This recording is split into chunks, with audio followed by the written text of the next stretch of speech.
کہ افطاری میں اکثر جلد بازی میں گھر کی خواتین بیچاری ٹینشن میں ہوتی ہیں، ان کو بھی ڈانٹ مل رہی ہوتی ہے، ان کی طرف سے بھی ڈانٹیں پارسل ہو رہی ہوتی ہیں۔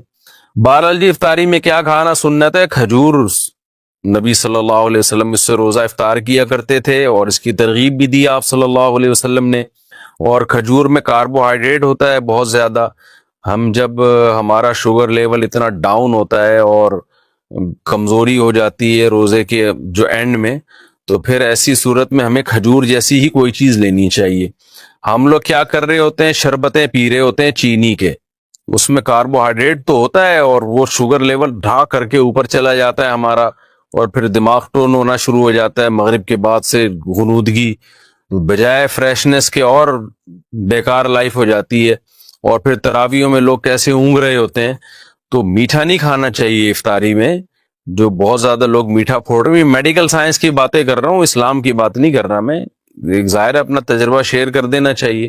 تو چینی اور اس سے بنے ہوئے شربتوں سے ایوائڈ کرنا چاہیے۔ کھجور میں میٹھا ہوتا ہے لیکن وہ اچھی قسم کا میٹھا ہوتا ہے، اس سے وہ غنودگی نہیں آتی، اور اس میں منرلز بہت زیادہ ہوتے ہیں، آپ کو طاقت بھی ملتی ہے اس سے، بہت سارے منرلز ہوتے ہیں اس میں، وائٹامنز ہوتے ہیں، تو سنت بھی ہے۔ تو کھجور کا ایسا پھر ہمارے ایک بڑی ظلم یہ کرتے ہیں کہ اتنا سا کھجور لے کے نا بس ایک افطار کیا، اس کے بعد پھر ڈائریکٹ آ جاتے ہیں پکوڑوں پہ۔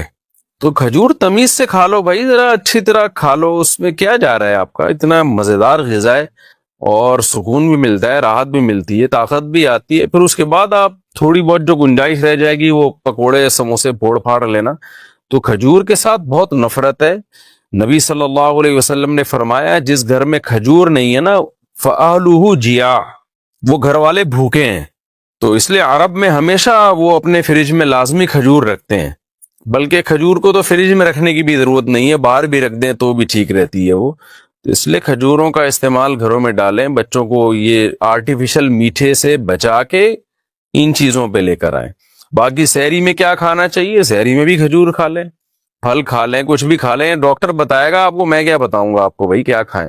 جو ابھی کھا رہے ہیں نا وہ بہرحال نہ کھائیں، جو کچھ پیزے برگر وغیرہ سحریوں میں کھائے جا رہے ہیں نا، پھر سارا دن جو ڈکاریں چلتی ہیں تو اللہ کی پناہ ہے وہ، کیونکہ میں نماز میں آتا ہوں نا، تو جو ڈکاریں جس قسم کی سننے کو مل رہی ہوتی ہیں اس سے بہت افسوس ہوتا ہے، مسلمان کدھر کو جا رہا ہے۔ رمضان میں یہ حال ہے، اور وزن بڑھ رہا ہے رمضان میں لوگوں کا کم ہونے کے بجائے۔ تو باقی ڈاکٹر بتائے گا، حکیم صاحب بتائیں گے کیا کھانا ہے کیا نہیں کھانا ہے، یہ میں نہیں بتاؤں گا۔